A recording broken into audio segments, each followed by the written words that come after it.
సికింద్రాబాద్ మహంకాళి అమ్మవారి బోనాలు చాలా అంగరంగ వైభవంగా జరుగుతున్నాయి. భక్తులు అమ్మవారికి బోనాలు సమర్పిస్తూ ఉన్నారు. అమ్మవారిని దర్శించుకుని మొక్కులు చెల్లించుకుంటున్నారు. మహంకాళి అమ్మవారి బోనాలపై మరింత సమాచారం మా ప్రతినిధి సుప్రియ అందిస్తారు. సికింద్రాబాద్ మహంకాళి అమ్మవారి దగ్గర జరిగే బోనాల పండుగకి పెద్ద ఎత్తున భక్తులు వస్తున్నారు. అయితే భక్తులు కూడా బోనాలు తీసుకొని వచ్చి అమ్మవారికి సమర్పిస్తున్నారు. వచ్చిన భక్తులు కూడా క్యూ లైన్ పాటిస్తూ బోనాలు చేస్తున్నారని చెప్పాలి. అయితే ఇక్కడ ఎంతో పెద్ద ఎత్తున పూజలు కూడా జరుపుతూ ఉన్నారు. ఆలయ కమిటీ మెంబర్స్ ఉదయం నుంచి క్యూ లైన్ కొనసాగుతూ ఉంది. కొంతమంది భక్తులు ఉన్నారు. ఒకసారి వాళ్ళని మనం అడిగి తెలుసుకుందాం ఇక్కడ ఎలా ఏర్పాటు చేస్తారు. చాలా బాగుందండి. మంచిగానే అనిపిస్తుంది. మేము చిన్నప్పటి నుంచి చేస్తున్నామండి. మేము చిన్నప్పటి నుంచి చేస్తున్నాం. అమ్మవారు చాలా మంచిది. ఏది అనుకుంటే అది జరుగుతుంది. మా అమ్మకు కూడా దేవుడు వస్తుంది, మా తమ్మకి కూడా దేవుడు వస్తుంది.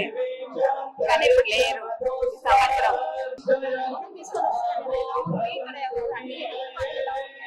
చాలా బాగుంది, సంతోషంగా అనిపిస్తుంది ఇక్కడ అమ్మవారిని దర్శించుకోవడం వల్ల.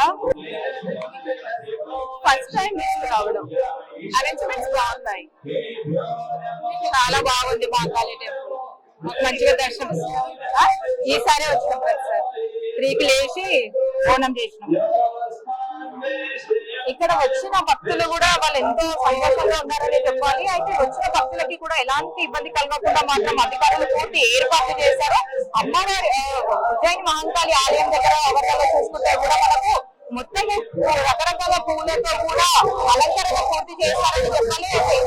సాయంత్రం వరకు కొనసాగే రేపటి వరకు కూడా ఇదే పూజలు కొనసాగుతూ ఉంటాయి. అయితే ఈ రోజు శివశక్తుల ఆటలు, పోతరాజుల విన్యాసాలు కూడా ఉంటాయి. అసలు బోనాలు అంటేనే అందరికి మొదటిగా గుర్తుకొచ్చేది ఆటలు, పాటలు. దాంట్లో శివశక్తులు, పోతరాజులకు ప్రత్యేకం అని చెప్పాలి. అయితే రేపు ఉదయం కూడా ఈ రోజు బోనాల ముగింపు తర్వాత రేపు ఉదయం ఊరేగింపు జరుగుతూ ఉంటుంది. అయితే ఆ ఊరేగింపుకి కూడా రేపు చాలా మంది చూడడానికి వస్తూ ఉంటారు.